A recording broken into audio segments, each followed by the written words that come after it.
Jusqu'à ce que tu rendes l'inconscient conscient, il dirigera ta vie et tu l'appelleras destin.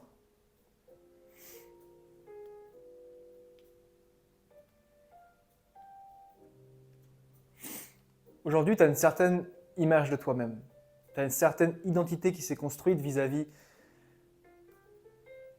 de ton entourage, de ta famille, de tes amis, vis-à-vis des choses que tu as vécues aussi, vis-à-vis de tes échecs, vis-à-vis de la rupture avec ta copine, vis-à-vis de la séparation avec tes parents, bref, toutes ces choses-là que tu as jugées comme des échecs. Et dans ça, on peut aussi compter le harcèlement. Tu as vécu des choses qui sont peut-être pas cool dans ton enfance, et toutes ces choses-là ont forgé, ont construit l'identité que tu as actuellement. L'identité du mec timide, l'identité du mec invisible, l'identité du mec discret, poli, gentil. Tout ça, ce sont des parties de toi qui se sont créées avec ce que tu as vécu dans ton enfance principalement. Mais ça, c'est un processus qui se fait de façon inconsciente. L'identité, c'est quoi actuellement? C'est tes pensées, c'est tes émotions, ce que tu ressens, c'est tes actions, c'est ton attitude au quotidien et c'est même ta posture, c'est même ta physiologie. Ça influence toute ta vie. Comment tu te vois là-dedans, ce que tu te racontes dans ta tête, l'histoire que tu te racontes, ça influence vraiment toute ta vie, tes choix, tes décisions, même le choix de la copine avec qui tu vas te mettre, le choix de ta future femme, le choix de tes potes, tout ça, c'est influencé par l'image que tu as de toi-même. Et si tu me regardes, si tu es sur cette vidéo, c'est probablement parce que tu te vois comme un mec timide, comme un mec gentil, comme un mec discret, comme un mec poli, comme un mec qui n'arrive pas à s'affirmer, comme un mec qui ne fait pas de vagues. Et c'est peut-être aussi comme ça que tes proches te voient, que ta famille te voit. Non mais Théo, c'est un mec gentil. Théo, c'est un mec discret, c'est un mec qui ne s'affirme pas trop. Et du coup, bah, toi, c'est comme ça que tu te vois. Et toute ta vie, comme je te l'ai dit, est influencée par cette image que tu as de toi-même. Et jusqu'à ce que tu rendes l'inconscient conscient, il dirigera ta vie et tu l'appelleras destin. Tout ce qui t'arrive aujourd'hui, c'est le résultat de l'image que tu as de toi-même, donc de comment tu te vois. Aujourd'hui, tu n'es pas timide. Tu n'es pas tes blocages sociaux, tu n'es pas... Ça, c'est l'image que tu t'es créée vis-à-vis des autres. C'est l'image que tu montres aux autres. Tu n'es pas juste ce mec gentil, tu n'es pas juste ce mec discret, timide, poli, réservé. Ça, c'est la partie que tu montres aux autres. C'est ce qui s'appelle la persona. C'est ton masque social. C'est le masque, c'est plutôt l'image que tu montres aux autres pour qu'ils t'apprécient. Pour te faire intégrer dans le groupe, pour te faire apprécier. Mais tu n'es pas ce mec-là. Tu t'es créé cette identité justement pour te protéger. Pourquoi? Parce que peut-être que tu t'es fait harceler. Peut-être que tu as vécu le rejet. Peut-être que tu as vécu des échecs. Et du coup, pour toi, dans ta tête, le mécanisme que tu t'es créé, c'est si je suis gentil, si je fais pas de vagues, si je suis réservé, si je suis discret, je vais pas mourir. Je vais pas me faire rejeter, je vais pas rentrer dans le conflit, je vais pas. Sauf qu'aujourd'hui, ça te sabote. Ce qu'on vient de dire, donc l'identité du mec timide, invisible, discret, poli, enfin bref, tout ça aujourd'hui, ça te sabote parce que tu n'es pas aligné avec la version que tu veux devenir. Et je suis persuadé que tu as des putains d'ambitions, je suis persuadé que tu veux devenir peut-être un manager, peut-être que tu veux faire un maximum d'argent, peut-être que tu veux juste devenir ce mec, ce leader charismatique, cette personne qui est juste bien dans sa vie, qui est puissante, qui est magnétique, qui est confiante. Et bah, malheureusement, ça, c'est à l'antithèse de la personne que tu es actuellement. Donc le mec discret, le mec gentil, qui s'affirme pas, qui pose pas ses limites. Il y a une sorte de petit blocage entre là, la version que tu es actuellement là et la version que tu veux devenir. Et il va falloir que tu conscientises un peu tout ça pour justement reprendre le contrôle de ta vie.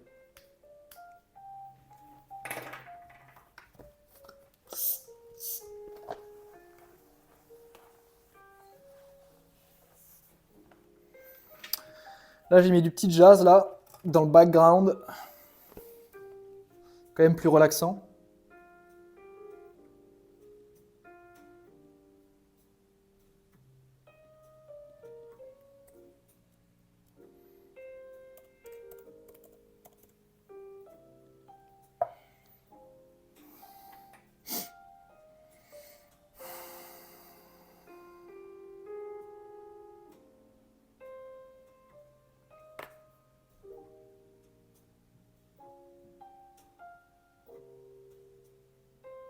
Ok. Je t'ai parlé de la persona tout à l'heure, et maintenant je vais te parler d'un autre concept qui s'appelle l'ombre.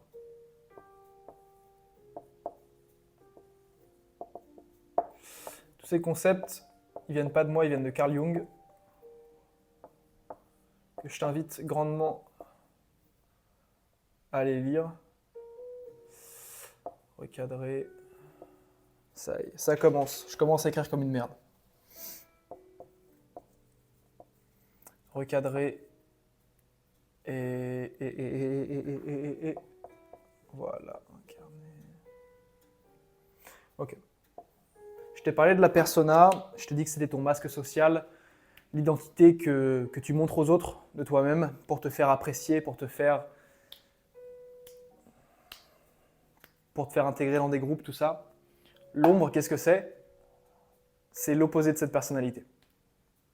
C'est la partie de toi que tu refoules, que tu as peur de montrer aux autres, qui te fait honte. C'est ce mec sûr de lui, ce mec dominant, ce mec puissant, ce mec qui recherche la validation des autres, ce mec qui a de l'ego, ce mec arrogant. Toutes ces parties-là de toi-même existent. Oui, elles existent. Oui. C'est juste que tu ne veux pas les montrer aux autres parce qu'elles sont jugées socialement inacceptables. Par toi-même ou par les gens de ta famille, par ton entourage. Et peut-être que la dernière fois que tu as voulu t'affirmer, il s'est passé... peut-être que tu t'es fait rejeter, peut-être que tu t'es senti incompris, peut-être que tu t'es senti pas écouté. Du coup, tu t'es dit, plus jamais je vais m'affirmer.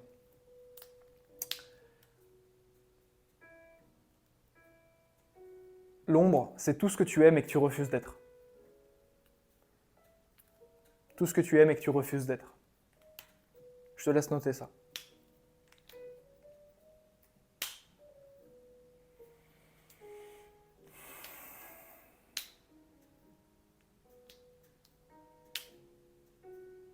Ton ombre, c'est à la fois la chose qui te sabote actuellement, mais c'est aussi la chose qui peut révéler ta puissance intérieure et ton plein potentiel.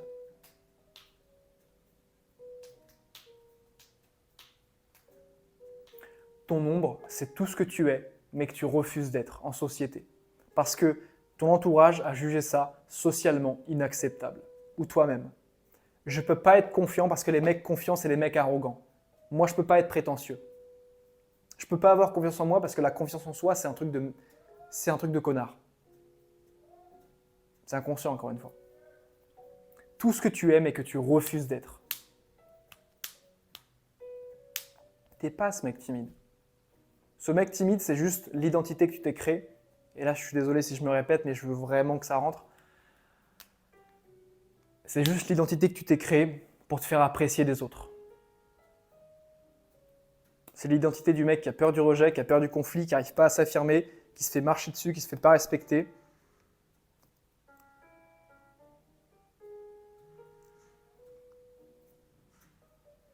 Et l'ombre, c'est l'identité du mec libre. Je vais te donner un exemple tout con. Pourquoi tu stresses quand tu veux faire une présentation orale? Pourquoi tu stresses quand tu veux aller aborder cette fille? Parce que tu refuses de te taper la honte. Et c'est justement parce que tu refuses quelque chose qu'il y a de l'anxiété qui se crée et qu'il y a de la tension qui se crée. Si tu acceptais justement de te taper la honte et ok, c'est pas grave, j'accepte le malaise, j'accepte la honte, bah, tu n'aurais plus de stress, tu n'aurais plus d'anxiété. Et c'est exactement pareil avec ta version 2.0. Pourquoi tu n'arrives pas à être ce gars sûr de lui?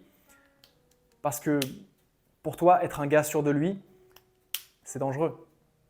Comme on le voyait tout à l'heure, c'est se faire rejeter. C'est prendre le risque de se faire rejeter. Prendre le risque d'aller au conflit, prendre le risque de mourir socialement. Et dans notre cerveau de singe, la mort sociale et la mort physique, il n'y a pas trop de distinction.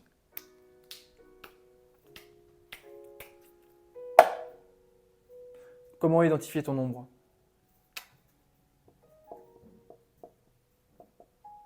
La première question que tu vas te poser, c'est qu'est-ce qui m'énerve chez les autres? Qu'est-ce qui m'énerve chez les autres? Parce que souvent, ce qui t'énerve chez les autres, c'est une projection de ce que tu es déjà en toi-même. Et pas de ce que tu es, mais de ce que tu es. de ce que tu détestes. Principalement, ce que tu détestes, c'est ce que tu as refoulé. Est-ce que quand tu vois un mec prétentieux qui se la pète, tu dis « Putain, mais lui, il fait trop le mec ». Projection, identification. Ton ombre, c'est le mec trop prétentieux qui est sûr de lui. Mais pourquoi tu refoules cette partie de toi ?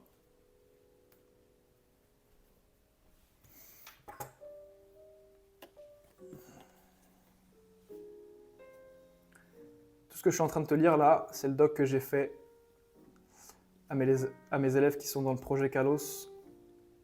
D'ailleurs, si tu veux accéder à mon groupe gratuit pour un peu savoir, pour un peu connaître les tenants et les aboutissants, tu as un groupe, tu as le lien dans la description qui te permettra de rejoindre le groupe gratuit.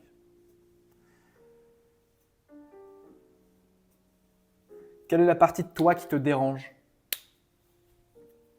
Quel aspect de toi as-tu peur de montrer aux autres ? Qu'est-ce qui t'agace profondément chez les autres ? Qu'est-ce qui te fait honte en société ?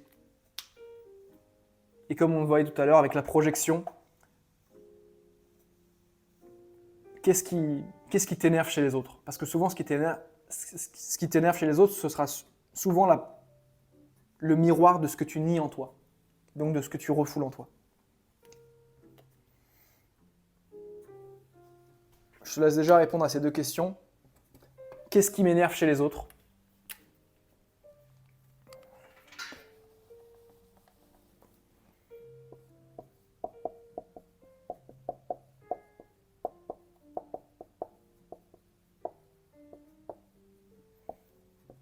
Qu'est-ce qui m'énerve chez les autres ? Et quelle est la partie de moi que j'ai peur de montrer aux autres ? Souvent, pour les élèves que j'ai dans mon programme, c'est le mec qui se lâche. J'ai peur de me lâcher devant les autres, j'ai peur de montrer ma personnalité, donc j'ai peur d'être trop confiant en fait. J'ai peur de trop prendre la confiance, j'ai peur d'être vu comme le mec arrogant. Quelle est la partie de toi que tu as peur de montrer aux autres ? Le mec arrogant, par exemple. Le mec qui se lâche, le mec qui dit ce qu'il pense, le mec qui porte ses couilles. Pourquoi ? Parce que porter ses couilles, c'est socialement inacceptable. C'est ce qui peut te faire rejeter par la tribu, c'est ce qui peut te faire rejeter par le groupe. Donc forcément, se faire petit, c'est un mécanisme de protection.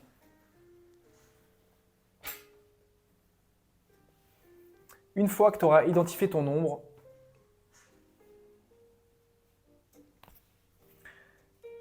tu vas la nommer. Tu vas donner un prénom ou un nom à ton ombre. Un nom assez cocasse.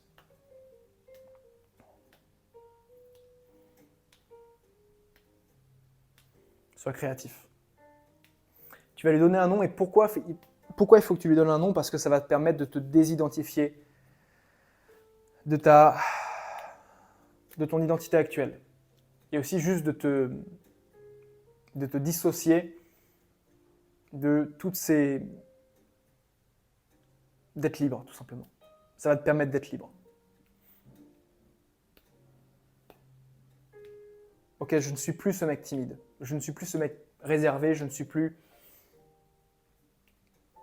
Ça va te permettre de prendre du recul sur ton identité actuelle. Pour justement pouvoir intégrer cette nouvelle partie, donc intégrer ton ombre à ta personnalité actuelle.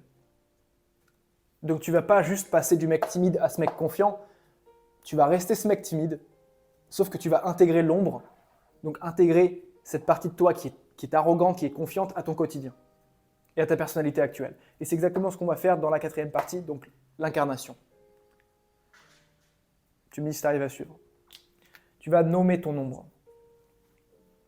pour que tu comprennes qu'il y a plusieurs parties de toi et que tu n'es pas juste une personne, que tu es plein de personnes en même temps et que tu es celle que tu décides d'incarner. Tu vas la nommer, cette ombre. Tu peux l'appeler Dark Alexandre, Dark Sasuke, Dark... comme tu veux. Mais il faut que tu la nommes afin de l'identifier. Une fois que ce sera bon,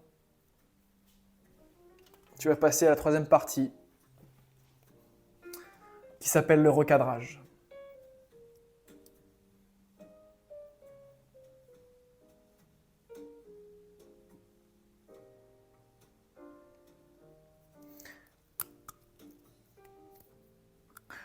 Après avoir identifié et nommé ton ombre, donc la partie de toi que tu caches, que tu refoules en société, tu vas devoir chercher à la comprendre.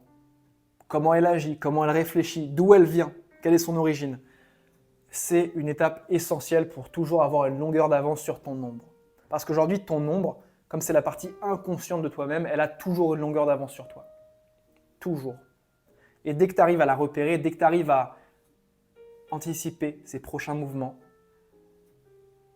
tu seras un homme libre. Parce que tu ne seras plus justement dirigé, comme on disait avant, par ton inconscient. Donc tu pourras reprendre le contrôle de ta vie.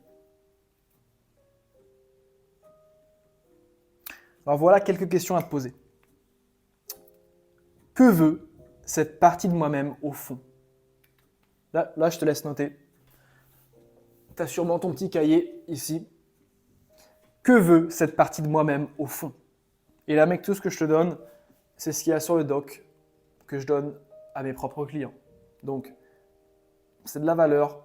Contente-toi de vraiment appliquer et de faire tout ce qui est... Que veut cette partie de moi-même au fond, ok ? Demande-toi, mon ombre, donc la partie que je refoule, est-elle vraiment mauvaise ? Est-ce que c'est vraiment mauvais d'être sûr de moi, d'être ce mec arrogant, d'être ce mec qui dit ce qu'il pense, d'être ce mec qui porte ses couilles ? Est-ce vraiment mauvais ? Argumente. Ensuite, demande-toi, depuis quand cette partie de moi-même est-elle là ? Quelle est son origine ? D'où elle vient ? Comment elle s'est créée ?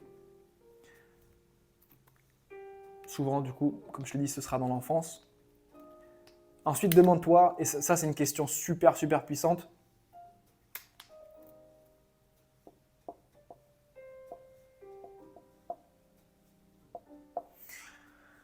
qu'est-ce que je perds à l'abandonner ? Qu'est-ce que je perds à abandonner cette partie de moi ? Qu'est-ce que je perds à abandonner la partie de moi du mec confiant, du mec arrogant, du mec sûr de lui ? Ensuite, qu'est-ce que je gagne à justement intégrer cette partie de moi à ma personnalité actuelle ? Donc ok, donc si ton ombre, c'est le mec sûr de lui, le mec un peu arrogant, le mec qui se la pète, le mec qui cherche de la validation externe, et ça c'est totalement ok mec, on est tous dans le même cas. Moi, pourquoi j'ai commencé le sport, c'était pour impressionner les meufs de base. Et ça, c'est des parties de toi que tu refoules, que tu caches, tu dis non mais si je commence le sport, c'est pour moi, c'est pour baiser des meufs mec. Arrête.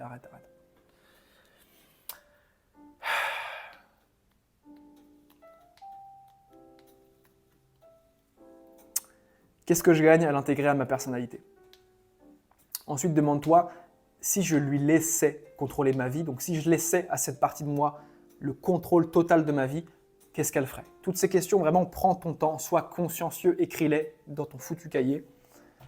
Et ensuite, si je lui laissais un peu plus de place, comment je me sentirais ?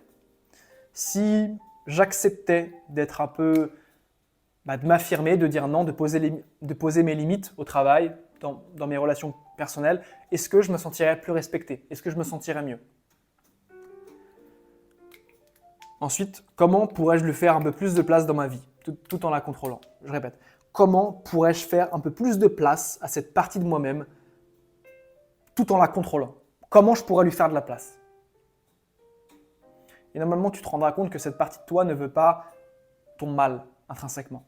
Elle est là justement aussi pour t'aider, pour te protéger aussi. Parce que en fait, être sûr de soi, s'affirmer, porter ses couilles, c'est une vraie sélection naturelle. Quand tu t'affirmes, quand tu montres vraiment qui tu es, tu fais le tri autour de toi. Les mauvaises personnes vont s'en aller et les bonnes personnes, tu vas les attirer à toi. Et tu vas arrêter de subir ton entourage. Et c'est justement, comme on l'a vu, comme tout est lié, c'est justement ton entourage qui te permet de construire l'identité que tu as de toi-même. Donc si tu as un bon entourage qui te tire vers le haut, tu auras une identité, donc tu auras une image de toi-même qui sera aussi élevée. Tu vois, tu arrives à comprendre comment c'est un cercle soit vicieux, soit vertueux. Toutes ces questions-là, donc ça va te permettre de recadrer ton ombre et de comprendre que ton ombre ne veut pas forcément ton mal.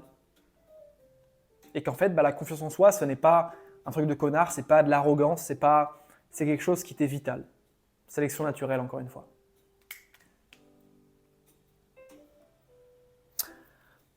Incarnation. Maintenant que tu as identifié, nommé et recadré ton nombre avec les questions que je viens de te donner, il est temps de te demander comment concrètement je peux intégrer mon nombre à mon quotidien. Et en fait, il ne s'agit pas de délaisser tous les aspects de ta personnalité et de changer. Non, non, non. Ne change surtout pas ta personnalité. Je te disais tout à l'heure qu'on ne va pas passer du mec timide au mec confiant. On va prendre ce mec timide, explorer sa psyché, faire un voyage dans son âme, dans son inconscient, et lui permettre de devenir sa version 2.0. Mais à la base, c'est toujours le même gars. C'est pas une autre personne. Tu ne vas pas changer qui tu es. Tu vas pas jouer de rôle, tu vas juste révéler quelque chose de plus puissant au fond de toi.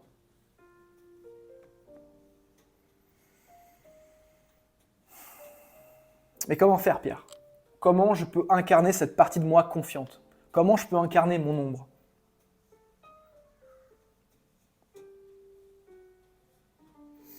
La première question qu'il va falloir que tu te poses,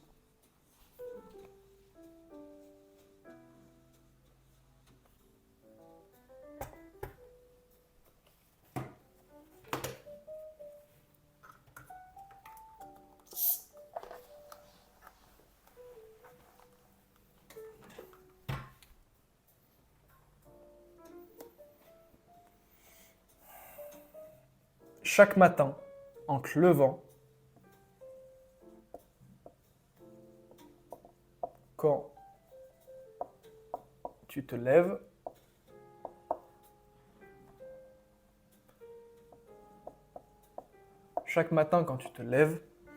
demande-toi que ferait cette partie de moi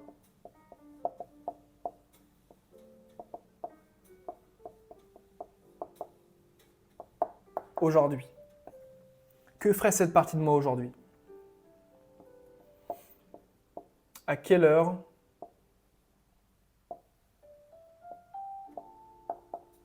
elle se lève? Que mange-t-elle le matin?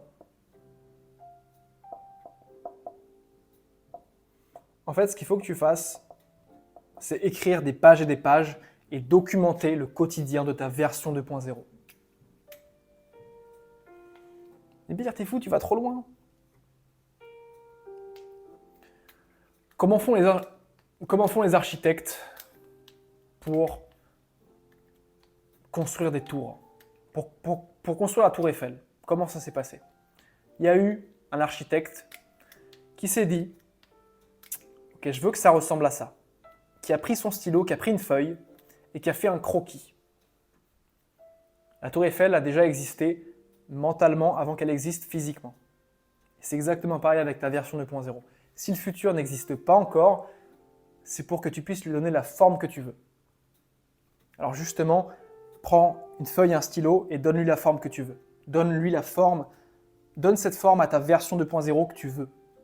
C'est toi qui la crée de A à Z. Comment? Grâce à tes pensées émotionnelles, donc grâce aux choses sur lesquelles tu te concentres au quotidien.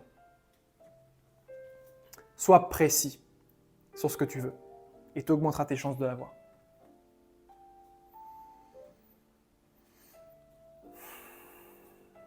En fait, ce que tu dois faire, c'est écrire des journées types.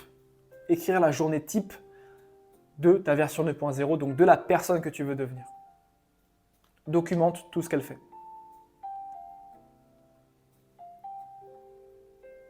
Et au quotidien, tente d'incarner cette facette de toi. Tente de marcher comme elle. Dès que tu auras vraiment défini la personne que tu veux être, commence à adopter ses expressions faciales. Commence à adopter sa respiration, son timbre de voix, sa démarche, sa posture. Commence à faire tout comme elle. Commence à l'incarner de A à Z. C'est comme ça que les acteurs y font. Je fais pas mal de théâtre. Je sais de quoi je te parle. Un exemple où tu vas jouer des situations où tu vas t'autoriser justement à être comme cette partie de toi que tu voudrais devenir. Si tu es un mec discret, eh ben, commence à incarner le mec confiant dans la rue où tu vas commencer à parler fort. Si tu es un mec discret, commence à parler fort dans un lieu public. Tout simplement. Si tu es un mec poli, parfois, fais preuve d'insolence. Il ne s'agit pas d'être un salaud, il ne s'agit pas d'être un connard, juste de ressentir ce que ressent la version de toi que tu veux devenir. Comme je t'ai dit, en fait, il ne s'agit pas de passer de ce mec gentil à un énorme connard ou de ce mec poli à un énorme mal poli. Il s'agit juste d'intégrer cette partie de toi que tu refoules, donc le connard et le mec mal poli, le mec insolent, à l'identité que tu as actuellement. Parce qu'aujourd'hui, c'est ça qui fait que tu te sabotes. C'est parce que tu n'as pas encore intégré toutes ces parties de toi. Donc tu les refuses, tu les acceptes pas, et donc tu crées une tension interne.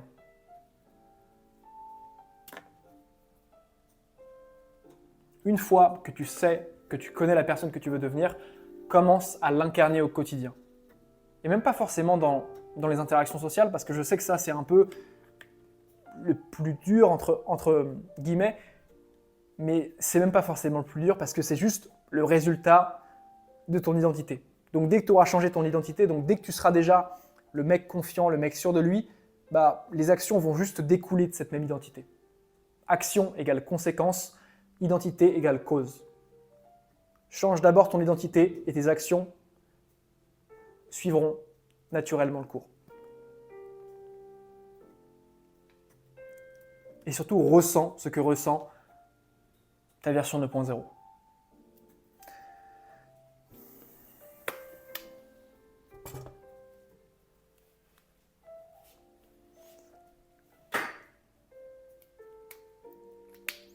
Là, je vais te donner un exercice qui est super utile et que je donne aux gars qui sont dans mon accompagnement.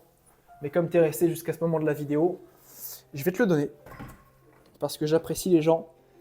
J'apprécie les gens qui passent à l'action et qui veulent changer.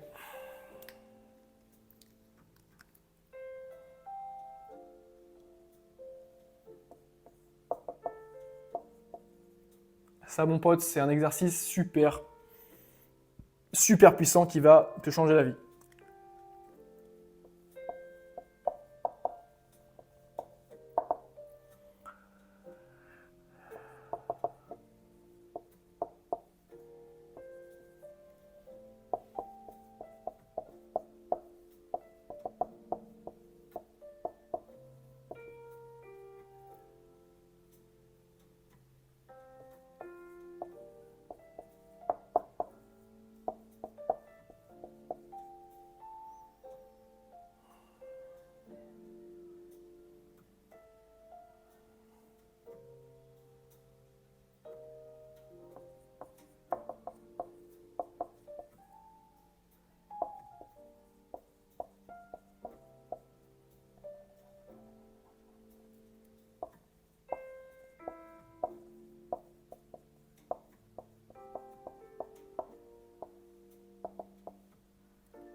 Ok.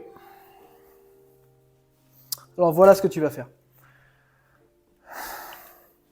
Chaque matin, en te levant, tu vas visualiser la partie de toi que tu refoules. Tu vas visualiser ce mec sûr de lui, ce mec qui recherche la validation des autres, ce mec qui veut gérer un maximum de meufs. Vraiment, mec, n'aie pas honte de ça. N'aie pas honte de ça parce que ça fait partie de toi. Et plus tu vas résister à ces parties de toi, plus elles vont t'auto-saboter parce que tu ne peux pas vivre comme ça. Tu ne peux pas vivre dans la tension, dans le refus, dans la résistance de qui tu es. Donc, c'est aussi simple que ça. Chaque matin, en te levant, tu vas visualiser la partie de toi que tu refoules. Et il faut vraiment que tu l'aies en tête. Dis, ok, là c'est bon, je l'ai en tête, je sais. Là, c'est clair. Ensuite, ce que tu vas faire avec ça, c'est que tu vas la laisser te parler. Et comment tu vas faire? Tu vas prendre ce cahier, tu vas marquer ici mon ombre, ici moi, et tu vas faire ce qui s'appelle le dialogue avec l'ombre. Tu vas parler, donc en tant que toi actuellement, mais tu vas aussi te mettre à la place de ton ombre. Et c'est là où, mec, là, ça va te mindfuck, là. Là, ça va vraiment te... Là, tu... Mec, mais c'est tellement puissant. Parce que tu vas, en fait, incarner les deux rôles. Tu vas incarner ton identité actuelle, donc l'identité du mec timide, mais tu vas aussi incarner l'identité du mec confiant. Donc, c'est comme ça que déjà que tu vas réussir à te détacher de l'identité du mec timide. Et dès que tu vas comprendre que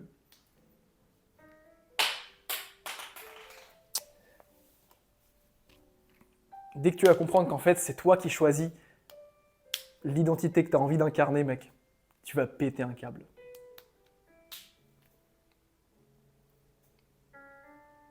Laisse-la te parler. Donc, toi, moi, enfin, toi, je me sens un peu bloqué aujourd'hui, je sais pas, je me sens un peu stressé. Ok, donc là, ça c'est toi qui parles. Juste en dessous, il y a ton ombre qui va dire « Ouais, mais ça c'est parce que tu refuses le malaise. Ça c'est parce que tu refuses de taper la honte, tu refuses de dire ce que tu penses, nanana. Mais toi, en fait, incarne les deux rôles. Incarne à la fois ton rôle, donc le mec timide, et aussi le rôle de l'ombre, donc le rôle du gars sûr de lui, du gars arrogant, enfin peu importe ce que tu as identifié comme ton ombre. Incarne les deux rôles. Et ensuite, ce que tu vas faire, comme on parlait d'incarnation, comme on parlait d'intégrer justement cette partie de toi au quotidien, tu vas prendre une chose, une facette de cette partie de toi. Donc ça peut être la posture. D'où les gars, l'intérêt de faire votre vision. Je t'ai fait une vidéo aussi qui te parle de la vision, où je t'explique toutes les questions à te poser pour définir ta vision. Ta vision, c'est ça qui va te permettre de savoir la personne que tu veux devenir. Et en fait, ça, c'est juste complémentaire à la vision. Là, tout ce qu'on fait, donc c'est la partie que moi j'appelle l'incarnation, qui est juste complémentaire à la vision, mais la première partie, c'est la vision. Donc, si tu n'as pas encore fait ta vision, je vais te mettre un doc que tu trouveras dans la description, avec ce doc aussi, donc le dialogue avec l'ombre, pour que tu puisses le faire tous les matins. Donc, que tous les matins, tu prennes 20 à 25 minutes pour visualiser la partie de toi que tu refoules, que tu dialogues avec elle, et qu'ensuite, une fois que tu as fini de dialoguer, tu vas prendre une chose, une facette de la version de toi que tu refoules et que tu aimerais un peu devenir. Donc ça peut être la posture, le timbre de voix, la respiration, même l'apparence, mec. Tu peux commencer à t'habiller comme elle. Parce que si auparavant, dans ta vision, tu as dit « Ok, donc ma version 2.0 s'habille comme ça, elle met des costumes », et mets des costumes, mec. Si tu as dit qu'elle se réveillait à 6h30 du matin et qu'elle tapait 100 pompes, réveille-toi à 6h30 du matin et tape 100 pompes. Mec, hier j'ai tapé 500 pompes avant de me coucher. Putain, j'ai des bêtes de courbatures là. Ah ouais, j'ai des putains de courbatures, mec. J'ai mal au dos en plus. Bref. Visualise. Dialogue avec ton ombre. Et ensuite, intègre une chose de ton ombre au quotidien. Donc, posture, voix, respiration, démarche, apparence. J'écris comme une merde, mais c'est pas grave.